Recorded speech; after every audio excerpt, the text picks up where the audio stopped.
Welcome to the latest episode of Sports Bazaar, the third episode. Hello, I'm Mick Malloy and Titus O'Reilly, of course, coming to the table. Our third episode on the 36th. Let's just call it the Hitler Olympics. The Hitler Olympics. It is what it is. Where did you leave us? We left off where the Nazis had just invented the Olympic torch relay. Torch relay. I was thinking about this the other day. Great of them to invent that. What do you think Hitler would think if all those years later an African-American rapper called Snoop Dogg was carrying that torch pretty much into the arena? I'm not sure that's what he had in mind. No, he would be turning in his grave. Things didn't work out for him. Had things been different, that wouldn't have occurred. Well, we're going to get later on in this into what Hitler's plans were in the Olympics if he had won World War II. He actually sat down and had plans. Did he now? Which we'll get into. So, all right. So he was thinking big about how he would just end up owning the Olympics. So he would be furious, and he would have hated the opening ceremony that France put on. Oh boy! Like all the people that were on that screen were the ones he wanted to. He did put in concentration camps. Like he hated them. So he truly has lost this one. It's quite extraordinary to think of what it could have been. Oh, all right. So where are we at now? So we got through the build-up, how he got them, his plans. We got through the Americans deciding to go, that they were going to actually... the world is now going, these are on, these are happening. Yeah. The Olympic relay has begun.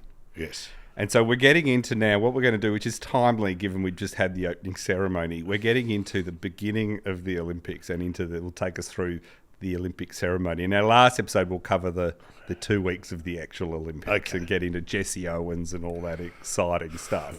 And it gets sillier as it goes along. Fantastic. Which is really what we want. What we're after.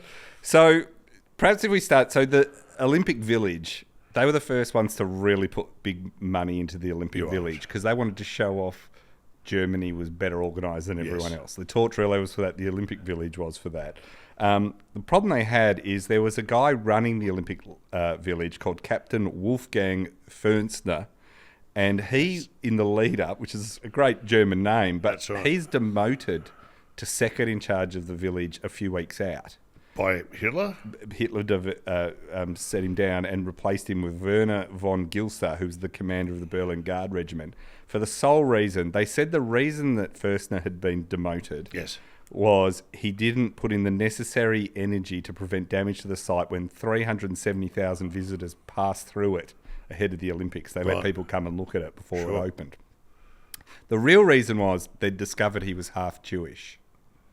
So they demoted him, which is a theme. Like whenever anything worked in the Nazi regime, they almost always found out when they found someone good who ran it well.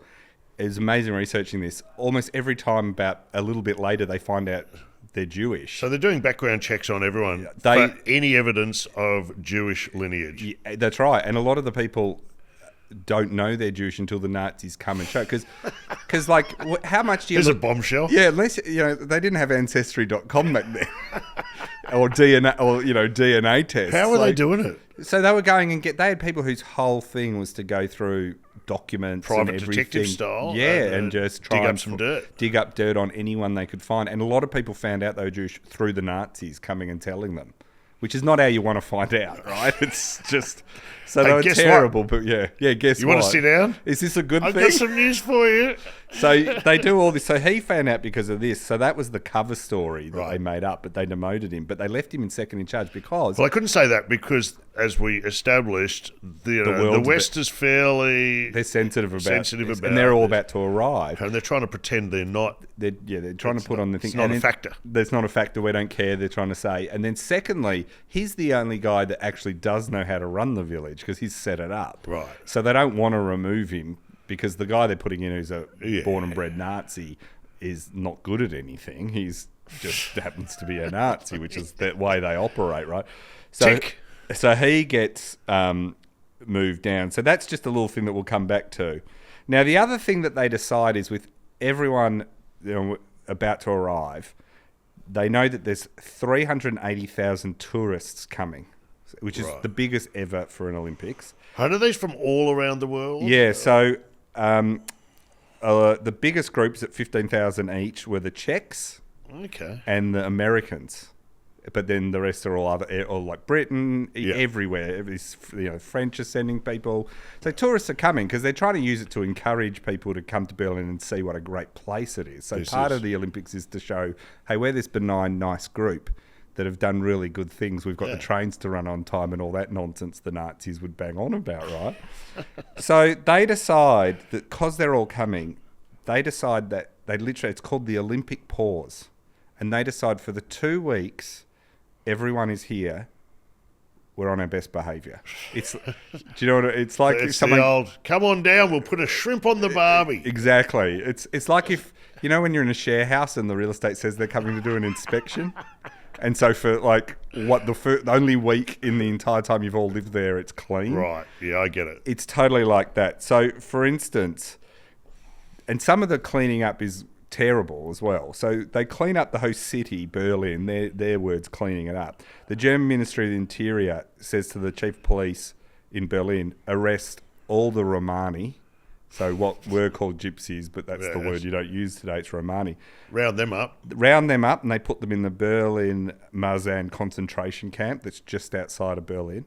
Okay. So while it's like they're brushing it under the bed or under the rug while someone's coming to look.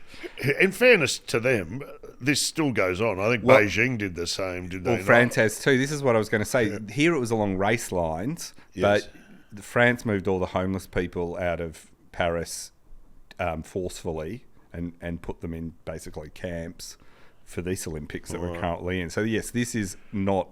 It's not unusual. It's another tradition the Nazis started, right? The Nazis were just a little bit worse because they put them in concentration camps where they were barely fed, barely looked after, all that sort of stuff.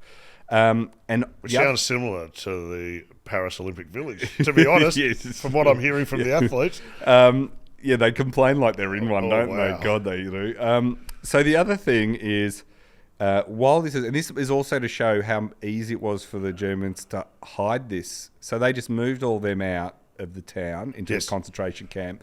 They also were building at the time one of their major concentration camps, the Schausen, which was under construction 18 miles north of Berlin. And they were building that in the months leading up to the Olympics. Yes. So concentration camps are being built while the Olympics are running. Mm-hmm. And in that camp, they put any political opponent of the regime, which included liberals, socialists, communists, and Jehovah's Witnesses.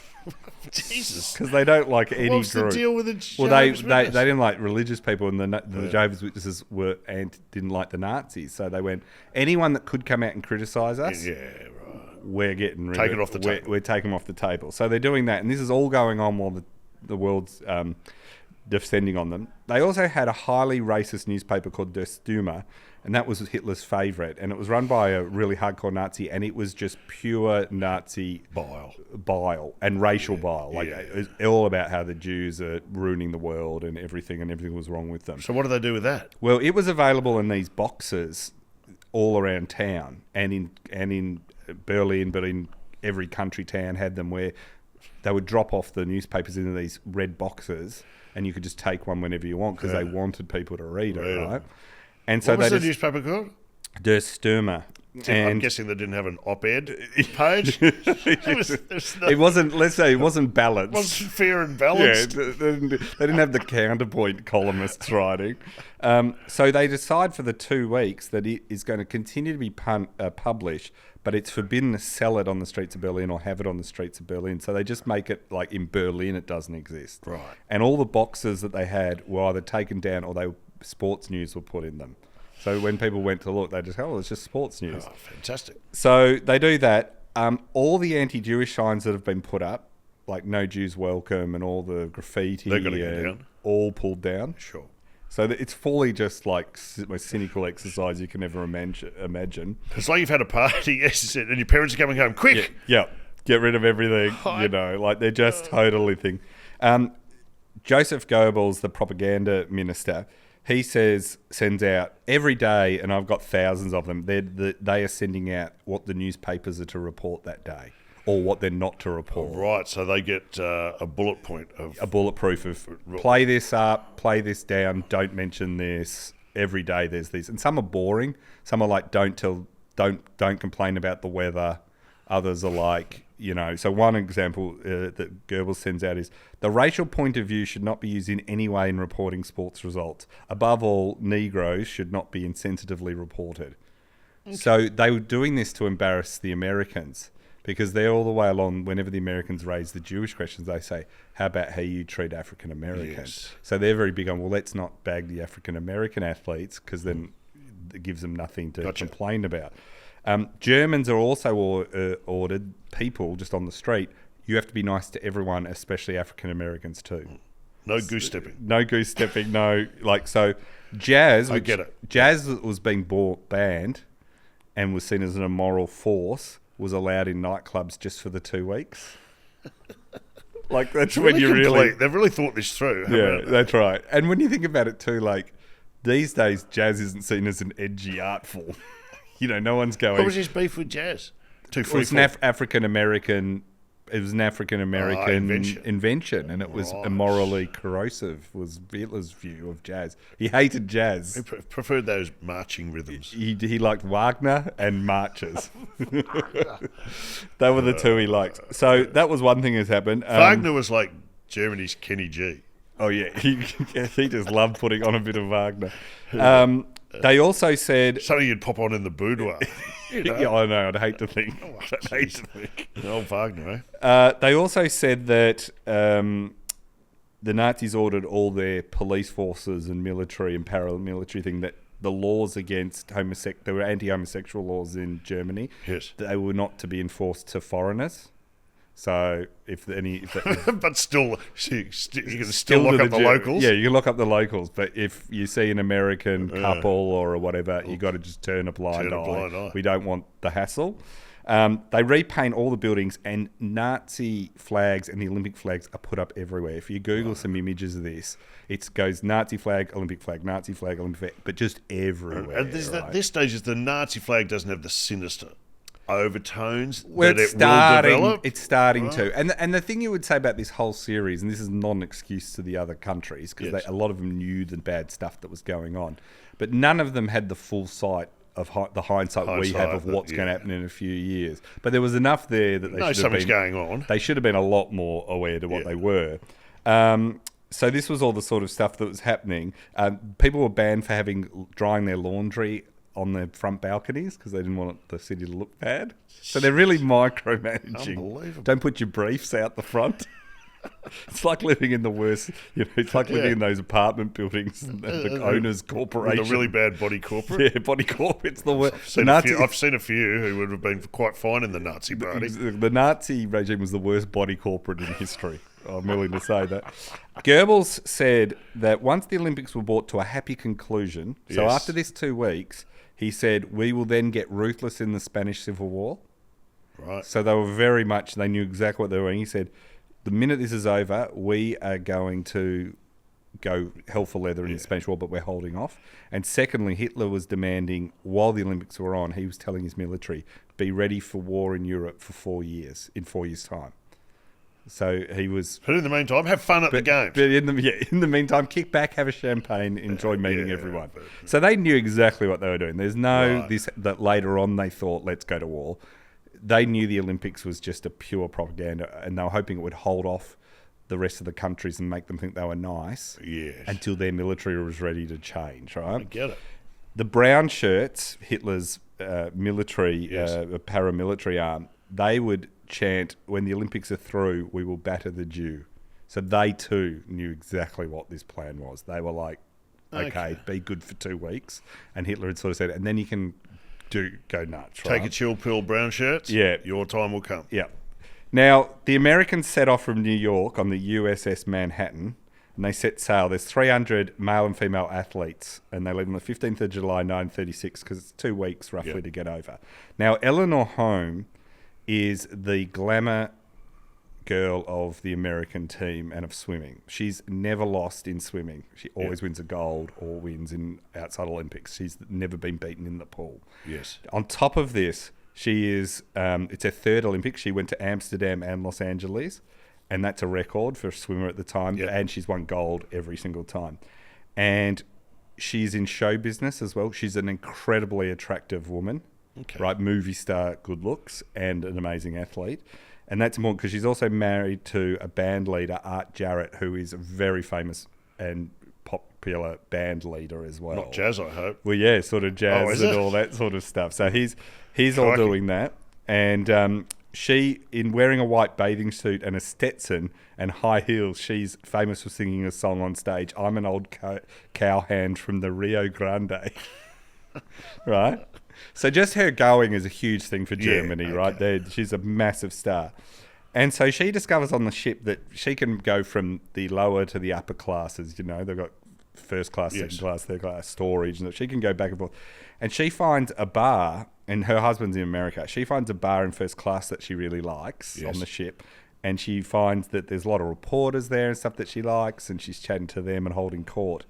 And she finds that there's also a playwright there, Charles MacArthur, who's quite famous, and he's recently been remarried, but he's on the ship going to the Olympics because he's had a fight with his wife a few weeks ago and decided to just leave her and get away from her. Got on the boat.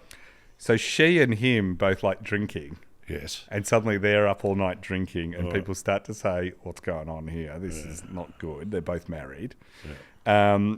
And they're drinking at night. One night someone comes up to her and it's like 2 a.m. and she's drinking champagne, and they say, I think you really need to go to bed. And she said, oh, is it really bedtime? Did you make the Olympic team or did I? Right? So fantastic. So then that party lasted to 6 a.m. and it turned out she had to be carried back to her cabin. She was so drunk. Then another night, across the whole time, she's drinking all the time, playing cards all night, smoking and ignoring all the onboard decorum. Yes. And then just for the whole 2 weeks. 2 weeks, whole 2 weeks. And she's being warned, you need to calm down. It's not the perfect preparation. No, for an and Olympics, she's like, I would have thought. I'm the biggest star. I've never been beaten. Go get stuffed. So during the night before the ship's due to land, so they've got one more night on the ship, she went really wild. So she has a huge drinking session, and she gets so drunk she can't find her own way back to her cabin. Okay. And she stumbles into the quarter of the female team's chaperone, right? And she's slurring her words, and she says, I'm training. She says, what are you doing up so late? She goes, I'm training with the help of some champagne and a few cigarettes. And the chaperone does not find this amusing. Okay. Right? Holm then tries to get into bed with the chaperone. I like her. Yeah, I'm about to say. I really do. This is really fantastic. And the team doctor comes along and diagnoses her with acute alcohol abuse. Wow. And they put her into bed. The next morning, all the female competitors on the American Olympic team are paraded through her cabin as a warning against the demons of drink to show how hungover she is. This is what not to do. Look how sick she is. This is what you shouldn't do. Let this be a warning to all you other women. Could you imagine being hungover and everyone, like I bring your hungover in bed and I bring like 30 comedians in to go, this is the dangers of drinks, boys. It's not the first time that would have happened.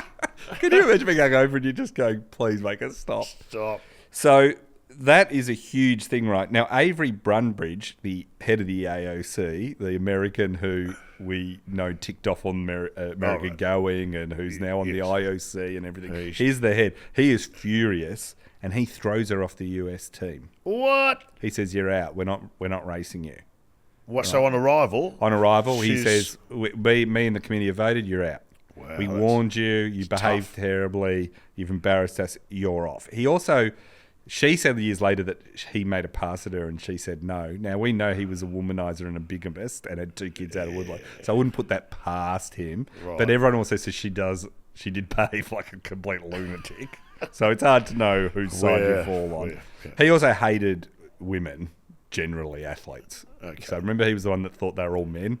Oh, that's right. So who knows what really went on. But he said bad luck and he books her a ship home upon landing.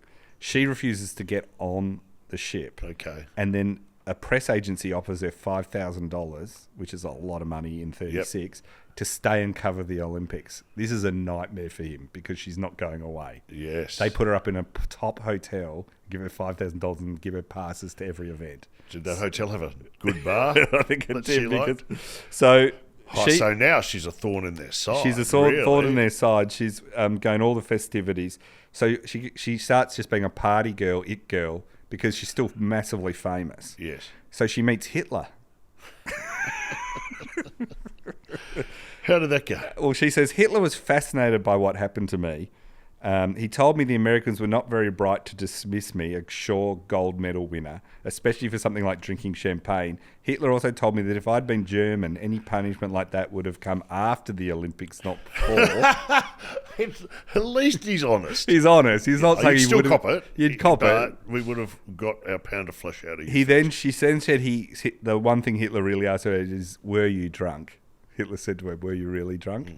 And she said, of course not. And he just decided to believe that, I think. She then went on a sightseeing stroll with her friend one day at the Olympics, and she meets the Crown Prince, Frederick Wilhelm Victor August Ernst. Okay. Now, he was the Kaiser's son, who, when the World War One ended, the Kaiser had to abdicate. Yes. So he's technically not... he's the last of that line. Yes. He's no longer officially a prince, because... Germany's no longer a monarchy, but the Nazis keep him around because he's quite pro-Nazis. Was he a Habsburg? I don't think he was a Habsburg. I love the Habsburgs. They're all Habsburg. They had a good run, the Habsburgs. They had a great run until they inbred themselves. I mean, I'd love to just do Royalty Bazaar because the Habsburgs alone. They had a look. They had a real look, didn't they? They had that whole chin, the whole jaw. So she bumps into him and she says...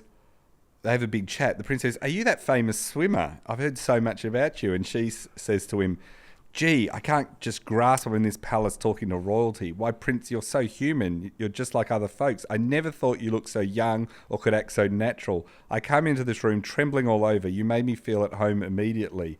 Won't I hi-hat those other Olympic girls? I'll tell them, you just go on and do your swimming. You can win the gold medals. I'm meanwhile being received by royalty. And the prince said, you certainly know how to take life from the bright side. And she says, now that I'm here seeing all these nice paintings of your father and your mother and your ancestors, I quite forget all about the Olympics. Why, Your Royal Highness, you ought to go into the movies. You have the ideal face for pictures. He then turns to her escort, who's a German, and says, Die junge Frau ist so komisch, which means the young woman is too strange. He may have a point. Yeah. 2 days later, though, an article appears in Hearst's international news service that he has sent her flowers. Did that happen? I think so. And it was then reported the next day that her husband, Art Jarrett, the crooner, suddenly took ship for Germany. Oh, it's all happening. So he's off doing that, and she pops up later at a few parties. Okay. Brundage has other problems to deal with on the American team. Two boxers, Joe Church and Hal King, get dismissed from the team for homesickness. And Brundage gets up and says, homesickness is a communicable disease. We don't want it spreading amongst the athletes, and sends them home. And the media just cannot believe this. They're like, this is the weirdest explanation of why you would send... How long have they been away? They've been away 2 weeks. And so everyone's like, I don't believe this. What really went on? They weren't going to win anyway. Well, no, they were, but we found out why heaps late. We found out about when they got back to America, it came out the real reason. Brundage sort of let the journalists know, I'll tell you the real story when we get back to America. And when he got back to America, the two had gone shopping and had stolen a bunch of cameras. And Brundage had gone, it's not a good idea to be caught in Nazi Germany for theft. We'll sneak you out of town immediately and put them on the first boat and send them off. So they got arrested over there? They were accused of it and were about to be arrested, and he spirited them away. Get out of here. So there's all sorts of these things going on. Yeah. So it's not like Hogan's Heroes. It's not. it's they. Hogan's Heroes misleads you about how much fun the Nazi regime were. It wasn't that fun. It's not factually correct. It's not completely factually accurate. I've been led to believe. Some of the characters' names have been changed. Yeah. Hello is very accurate. But not. That could be a documentary. Hello is word for word an absolute facsimile of real life. Wow! So for their own good, they were sent home. So this is all going on. So it's all chaos. So Could have come up with something better than homesick. I know. You It was know, like- they've had a train. They were sparring and Yeah. hurt each other. Yeah, injury or something. Not but that they've sooked up. they've soaked up, yeah. So by now, everyone is in Berlin, and it is about to be the opening ceremony. So it's all ready to go. The IOC have arrived, and they are trying to big note themselves, as they do. And Goebbels meets them and writes in his diary, the Olympic directors look like the directors of a flea circus. He just hates them. But when you actually see pictures of them, they do. The Nazis don't mince words. They don't. really are quite Goebbels' judgmental. diary is just brutal all the way through. Okay. So they're all there, and it's now everyone who's who in the Nazi regime is in Berlin too. And it's the day of the Berlin opening ceremony. And the famous composer Richard Strauss, Yes. a classical, very famous composer, is in Berlin, and he's conducting a specially composed Olympic ode at the opening ceremony. Wow. And this is despite the fact that he absolutely detests sport, right? Skiing, he once said, is an activity for rural postmen in Norway. Jesus, they're a lippy bunch. They really are. They're quite dismissive. I will never be able to look at skiing ever again without being thinking of rural postmen in Norway. What a brutal takedown of an entire sport, right? He hates sport. He wrote to the writer Stefan Zweig 2 years before the Olympics. He said, "I'm keeping the Christmas boredom at bay by composing an Olympic hymn for the proletarians. I am a dedicated enemy of sport. I despise it. It is true. The devil makes work for idle hands." So this is his view, right? The other problem he has with the whole thing is he's writing the music, but the lyrics have been chosen before he was selected to write the music in a public competition that was won by an unemployed actor and occasional poet called Robert Lubben.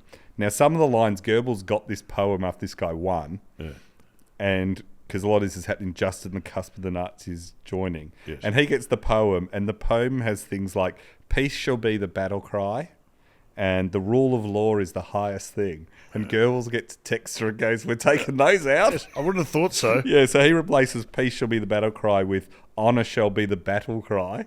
Yep, good And call. the rule of law is the highest thing becomes loyalty to one's oath is the highest thing. Yeah. So they're playing around like on that level, right? It's a subtle shift. Yeah. Strauss is only doing this because the Nazis... He has to.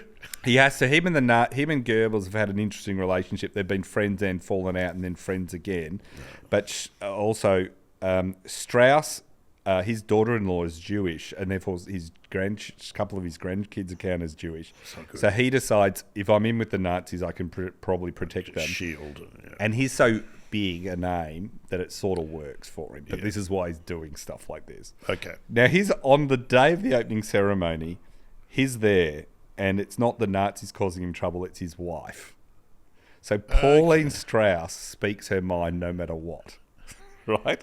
And She's like a musician wag. she is known for just being like, there is just a series throughout his life of just total and utter horrible moments because she just says things. So this is an example on the day of the opening ceremony, right?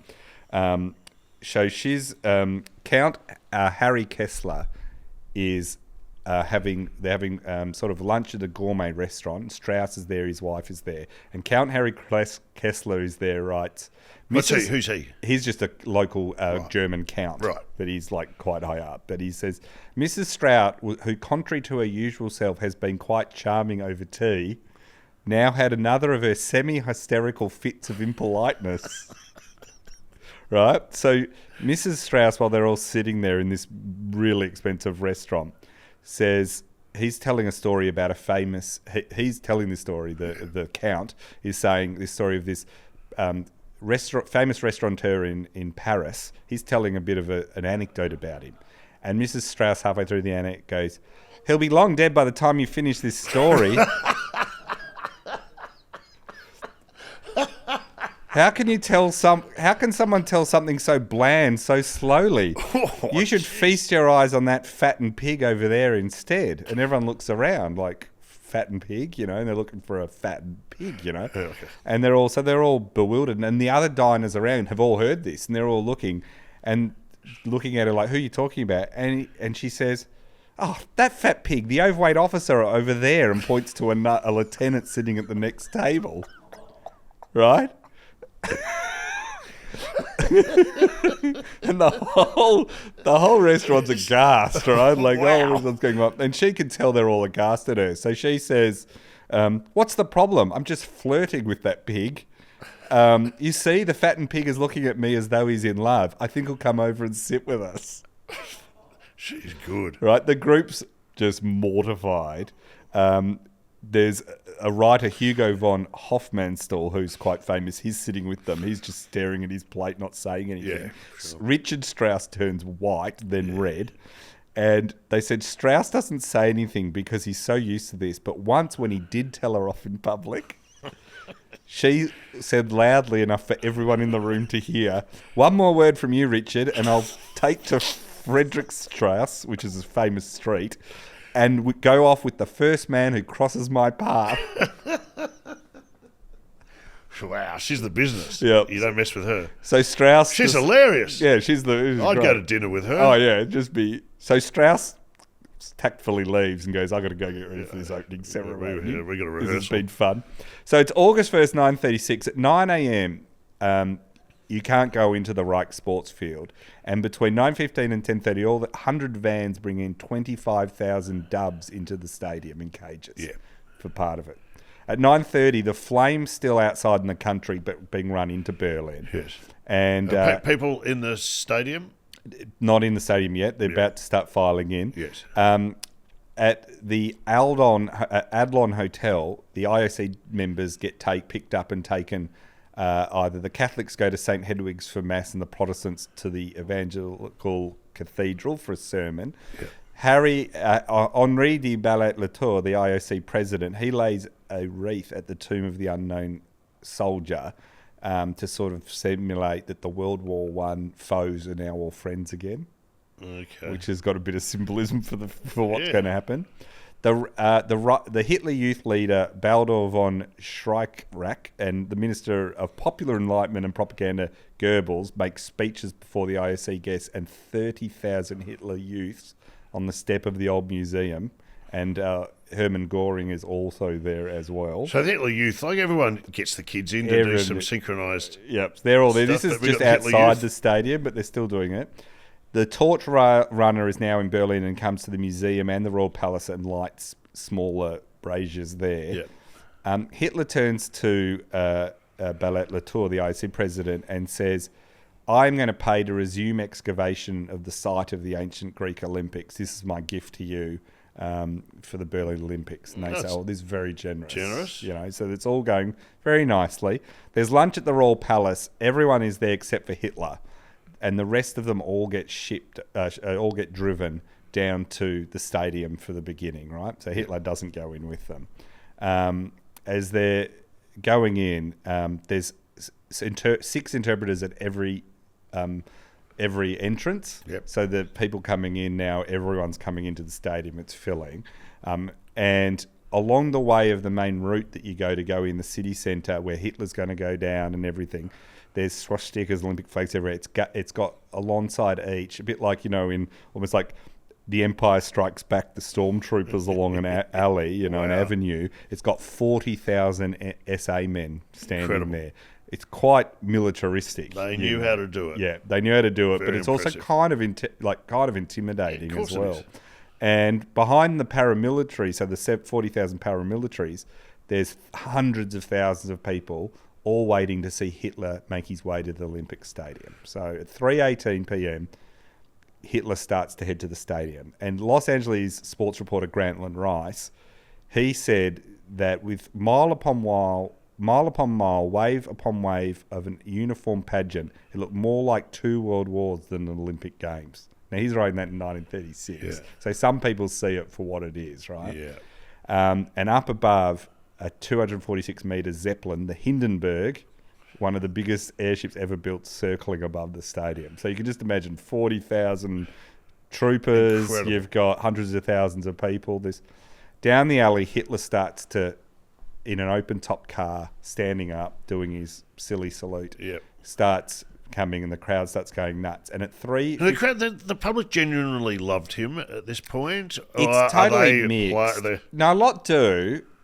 And they kind of have kept away the people that don't. So there's a lot do, and then there's a lot... But Hitler was never the most popular in Berlin. He was more popular out in the regions in other places, but enough of them have all. But anyway, there's a frenzy of adoration. There's a frenzy, and they've flooded it with. And a lot of people. This is the peak. This is also the peak of his popularity, because at this point he has started to tidy stuff up. He's bought the Olympics. The financial and military problems haven't arrived yet, right? Yeah. So this is his most popular he'll ever be, in a pure sense. Yep. At 3:52, a voice comes over the loudspeakers along the avenue and around the stadium. So no one can not listen to this. Because remember, they put in hundreds of loudspeakers. Yes. And it said, "We await the Führer every moment. Never would this great field have been built except for the Führer. It was created by his will. We can see the Olympic Stadium where 100,000 persons wait feverishly for the moment when the Führer will appear. We can well understand the expectancy of the 100,000 awaiting the moment when the Führer will enter the stadium. Attention, the Führer now enters the stadium." The Führer Standard, which is a red swastika on a purple field, which is his flag, is raised. A trumpet fanfare is played, and it's drowned out by the hails from the stadium spectators as Hitler walks into the stadium. So it's meant to be the IOC and all this, but they've made it all about him, right?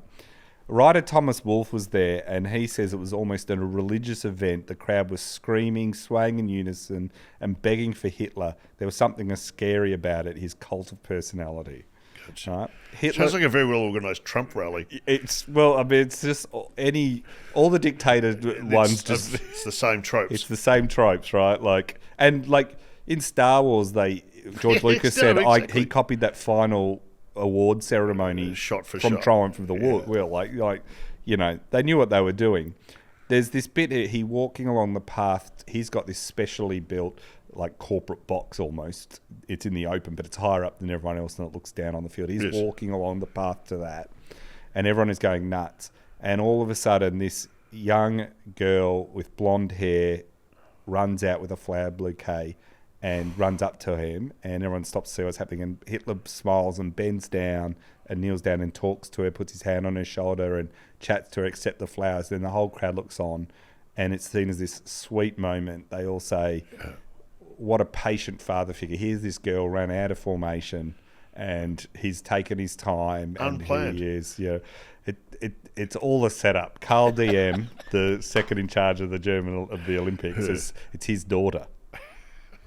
But the media write about it like, this shows the real man. Look at him. Look at him. How could someone, he likes dogs, and look at him stopping the whole Olympic ceremony. She should have been carrying a puppy. Yeah, that's right. It was like, so that all happens, and then when he reaches his box seat, the orchestra begins to play the German anthem, both the German national anthem, and then they play the Horst Wessel song, which is the Nazis' anthem. It's not the German anthem. It's the hymn of a street brawler who was one of the Nazis' first martyrs. So they're playing that. Yeah. It's like...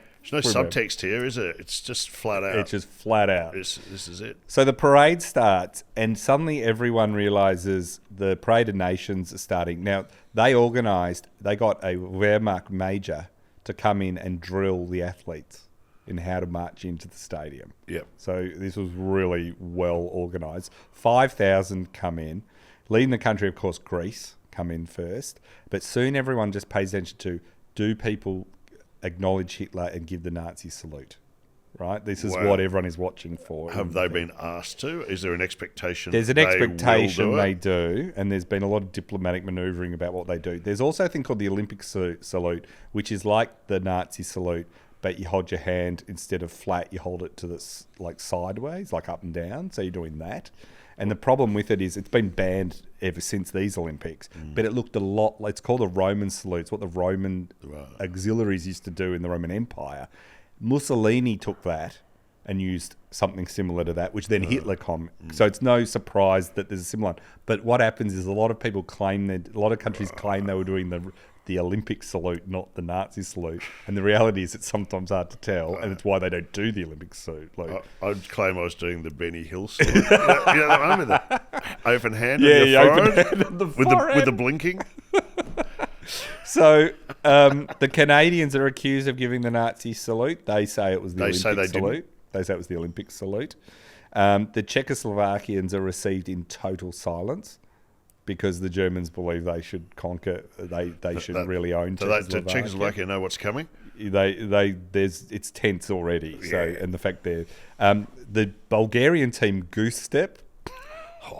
That's pandering. Just sucking up the teacher. That's pandering. They're goose stepping. The Swiss flag bearer gets around having to salute by doing juggling tricks. That's them sitting on the fence. Yeah. I don't want to not do it. Yeah. And I don't want to do it, so I'll keep myself busy. Yeah. What was he, riding a unicycle? Yeah, it's a bit like that. It's like, they can't be annoyed with me. Everyone loves juggling. I've got so much on.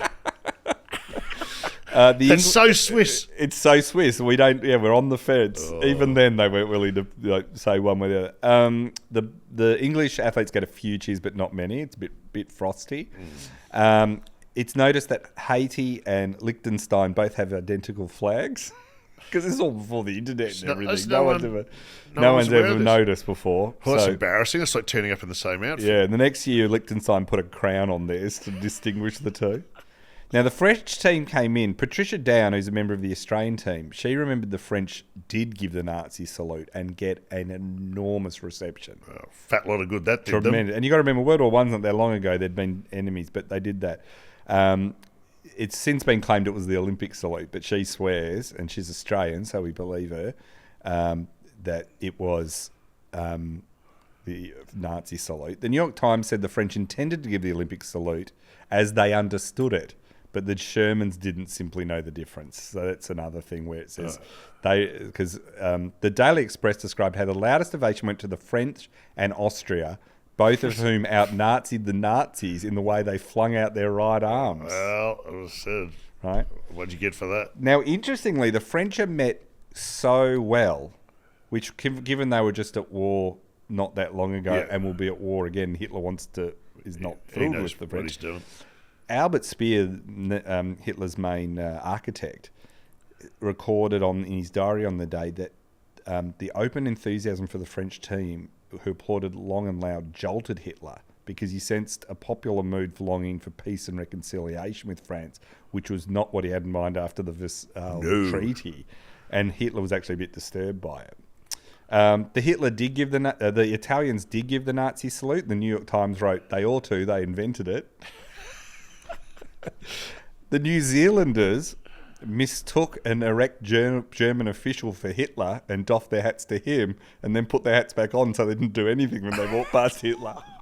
That would not have gone down well. So you wouldn't want to be that bloke. Yeah. So wow. The Poles, the Portuguese, the Romanians, the Swedes and South Africans all just solemnly marched by and didn't do any acknowledgement. Australians dipped their flag, which everyone did. Sure. So that's all they did. Dunk Gray, though, who was a famous cyclist and gold medalist at the Olympics for Australia, he was the flag bearer and he dipped the flag to Hitler as they marched past. He has said he had decided not to do the Nazi salute because he had already made his mind up on Hitler. And he later said while he was marching, he thought of impaling Hitler on the flag and regretted it to his dying day that he didn't. What was going to chuck it at him or something? Yeah, it was all pointy. He was just going to. He said, "I wish I had." That would not have gone down well.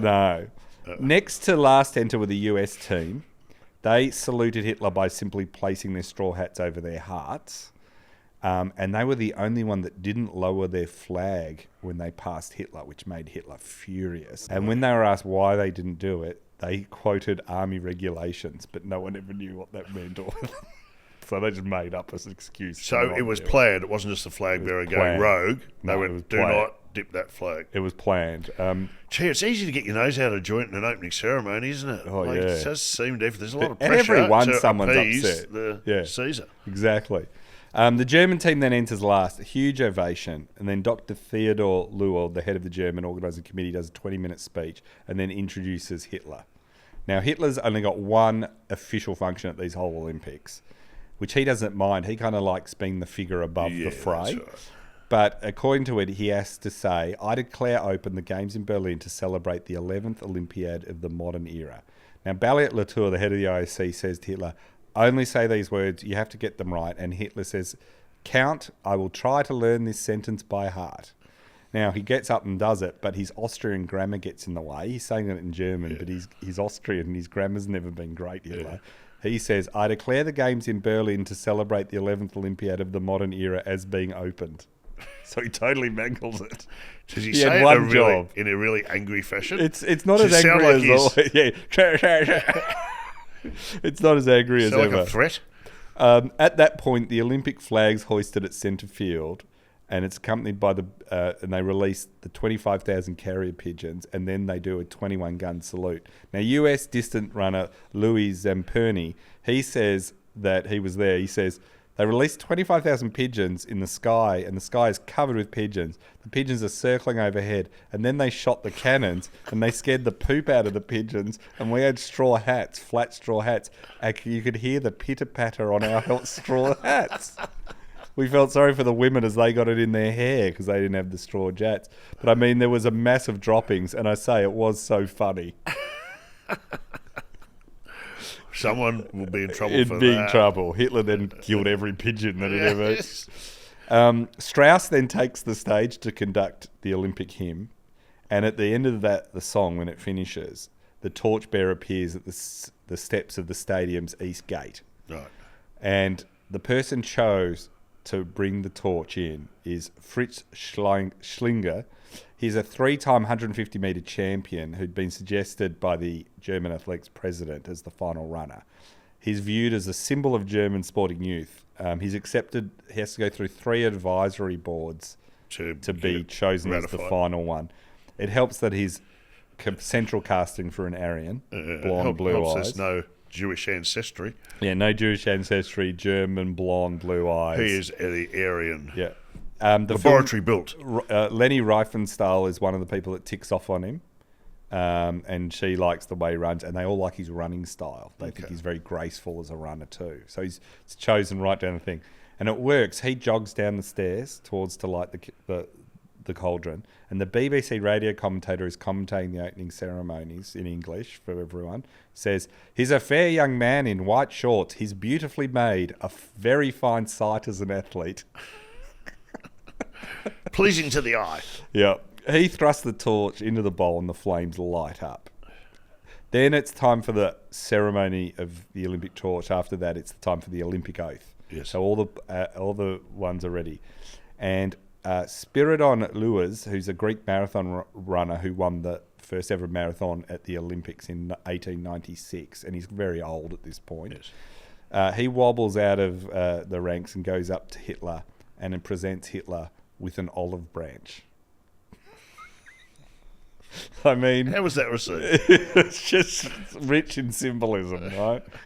Imagine, like, what did you do in your life? I once gave Hitler an olive branch. So the 50 flag bearers then form a semicircle in front of the reviewing stand, and German weightlifter Rudolf Ismayer gets up on a stand to recite through amplifiers and the microphones so everyone could hear. We swear that we will take part in the Olympic Games in law competition, respecting the regulations which govern them, and desirous of participating in them in the true spirit of sportsmanship for the honour of our country and the glory of sport. He then waves a swastika flag instead of the Olympic one, and the IOC is furious because this is a big breach of protocol, right? A German choir, as it wraps up the whole ceremony, sings Handel's Hallelujah chorus, and the athletes start to march out. Now, at the end, as this is coming, and everyone's just witnessed this insane ceremony that no Olympics has ever had anything near this. Really over the top. The Polish ambassador, Józef Lipski, taps Balliet Latour, the head of the IC, on the shoulder and says, "We have to be on our guard against a people with such a talent for organisation. They could mobilise their entire nation just as smoothly for war." You got that right, Toots. And that's the opening ceremony. And when we come back next week, we have got Jesse Owens, all the various ways the Olympics run, the various events, the parties that people like Goring and Goebbels will throw, which are obscene and amazing, and everything the Nazis do. And we'll wrap up how the Olympics are actually received at the time, not like people look back now. Yes. Did the whitewash work, and what became of all these people that were involved in it? Did anyone pay a price? It didn't work out well for everyone, I'll just say. Wow, what a time in history. Yeah. 1936, Olympics, so far so good. So far, so good. Yeah. What could go wrong? What could go wrong, you know? All right, well, thank you, Titus. You've left us again on a cliffhanger. That was highly entertaining, and you painted a picture. There's details there I never knew. Well done, pigeons. I think. Thank you, Titus.